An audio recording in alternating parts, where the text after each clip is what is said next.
Multi-currency prepaid cards are gradually gaining popularity, and understanding what they are and how they work is more important than ever.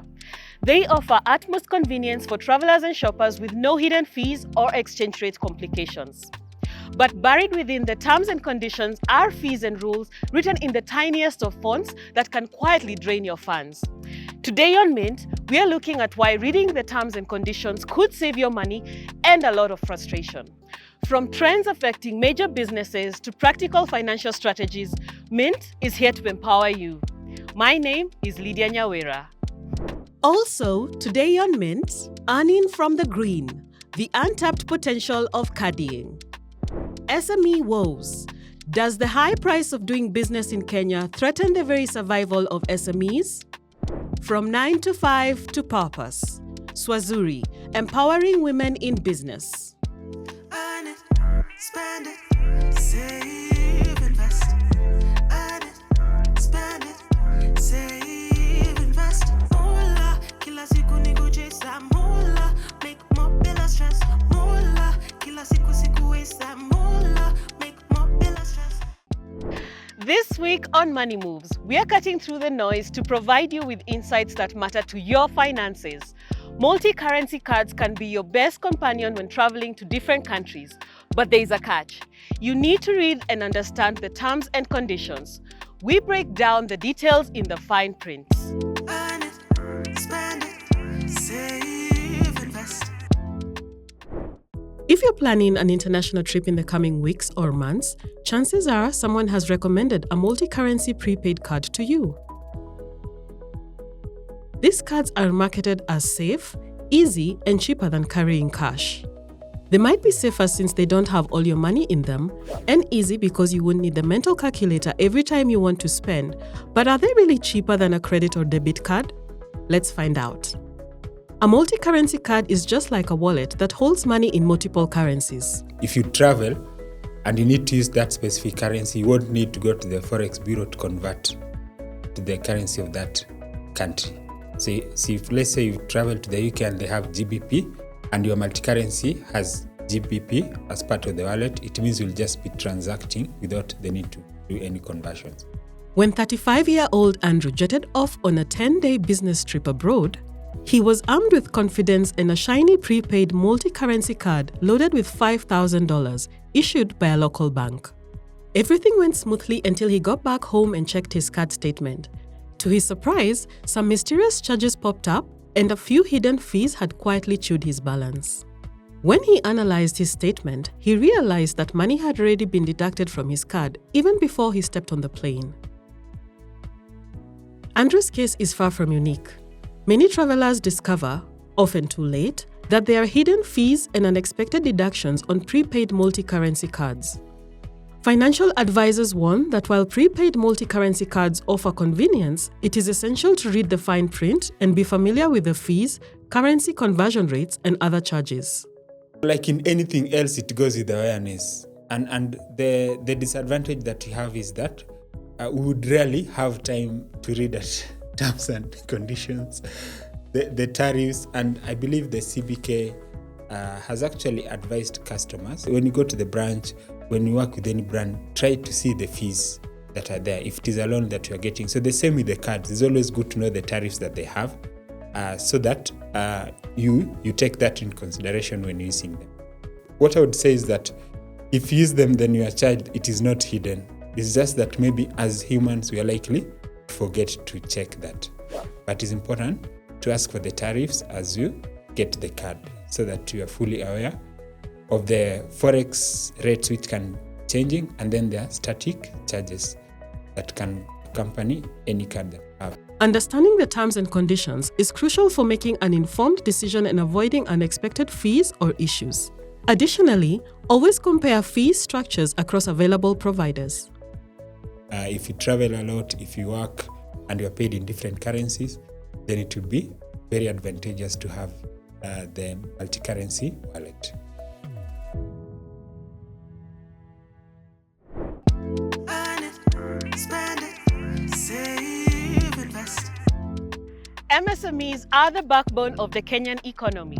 They comprise a large percentage of businesses in the country, making significant economic contributions.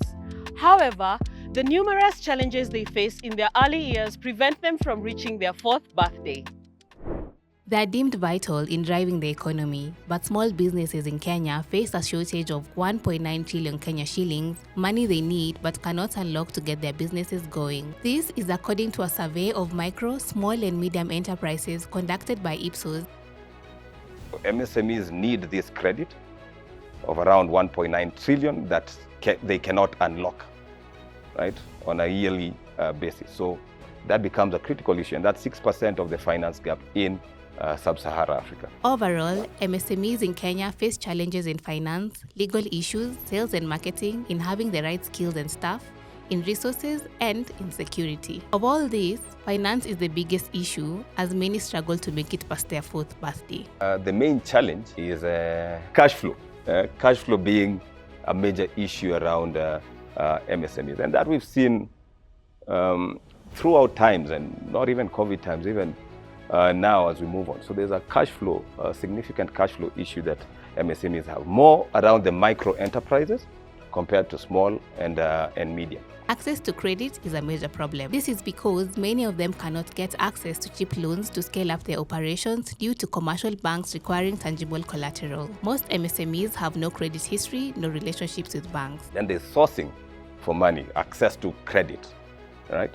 Now that is more around the medium and the small compared to the micro. Because of the way they're established, often by an individual trying their hand at business, MSMEs struggle with legal and governance issues.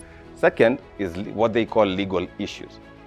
Now, when you look at this, these are governance issues, right? From an ESG point of view. So things like tax compliance, right? Things like registration of business, laws, regulations, and all that.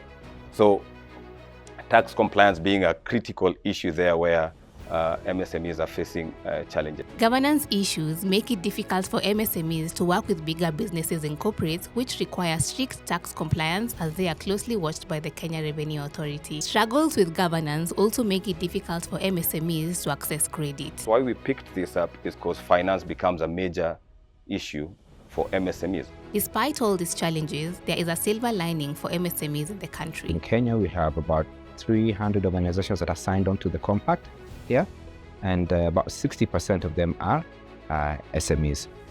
Therefore, by virtue of being a large populace of our membership, a lot of our causes are tailored towards catering to their specific needs. They also have the benefit of tapping into those with greater experience, those who have done and walked this road before. Causes that are being offered in this particular platform are very specific to the challenges that have been brought to us by SMEs. So these are challenges in access to finance, understanding the terminologies and the jargons around sustainability. Additionally, both the national and county governments need to review policies to promote the MSME sector in the country. In addition, there's also a need for mentorship programs for budding entrepreneurs to learn about management and good financial planning to avoid bad loans, as well as how to make their businesses sustainable.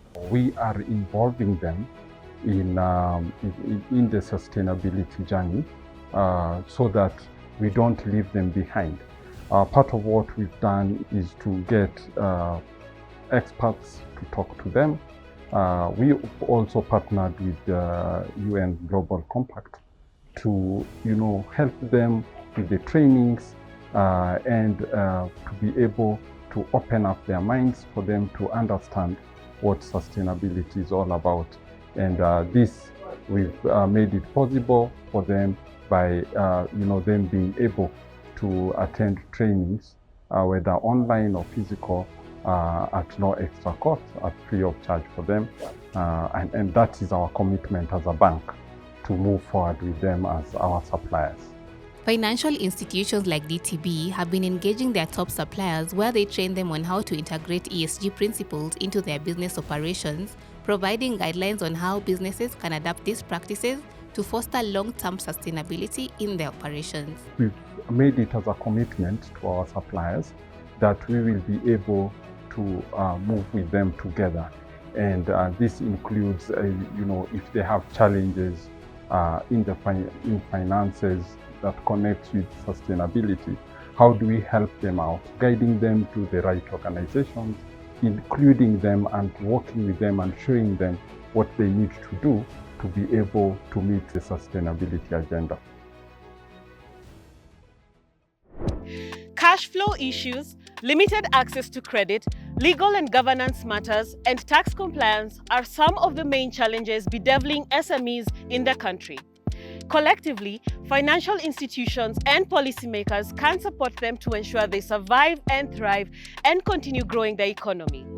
Let's take a short break. We'll be right back. Earning from the green, the untapped potential of caddying. Earn it, spend it, save, invest. Mola, kila siku waste